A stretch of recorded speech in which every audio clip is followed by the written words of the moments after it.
Dan Dickau, Scorebook Live, Washington, here with a recap of the Hardwood Classic, this time for the Tacoma 3A bracket. Hate to go there, but we might as well just call it the Seattle Metro Invitational because, quite frankly, that's what it ended up feeling like.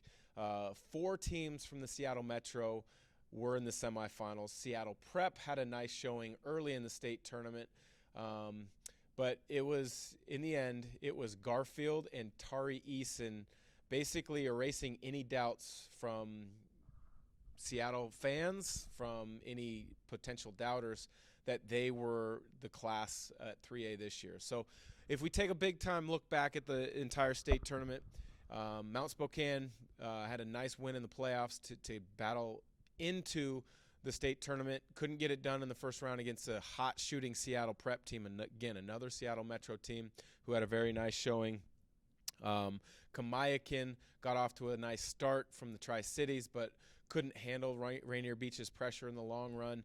So it came to 4 teams from Seattle Metro in the semis. And in those semis, it was Garfield over Eastside Catholic by a pretty convincing margin. Corin Johnson, the sophomore for Garfield, looked really good in that game alongside Tari Eason. Kendall Munson doing some work on the interior was impressive, as he will be at Pepperdine a season from now under Coach Lorenzo Romar. In the other semifinal, Rainier Beach, you can't say enough about Mike Bethea and the job that he did down the stretch of this season.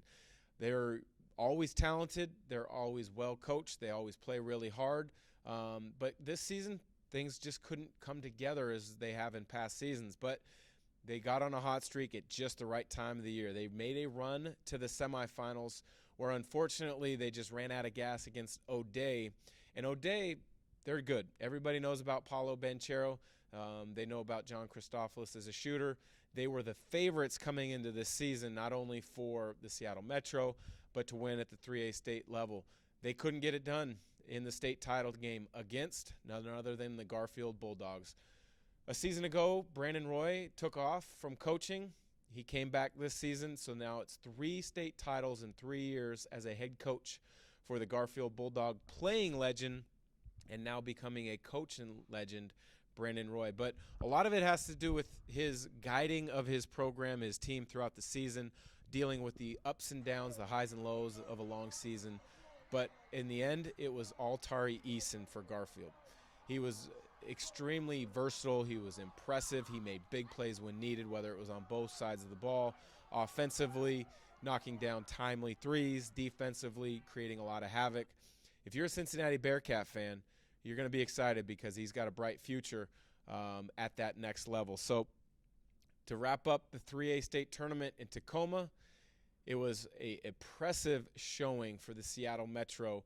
Garfield, O'Day, Rainier Beach, Eastside Catholic, all in the semifinals. Had a few other teams with some nice showings. Wilson out of Tacoma, Evergreen out of Vancouver. Those were a couple other teams that caught my eye. It would be interesting to see a year from now. Will O'Day and Eastside Catholic, who both have quite a few good returning players, will they be the cream of the crop? Will Corin Johnson, the big returning to be junior from Garfield, be able to get them over the hump and back to a state tournament? Will Mount Spokane continue to improve? Will Kamayakin out of the Tri-Cities or will Wilson out of Tacoma make that step and challenge for a state tournament? Maybe the most competitive level this season at the state tournament came to a wrap, and it was the Garfield Bulldogs with a state title.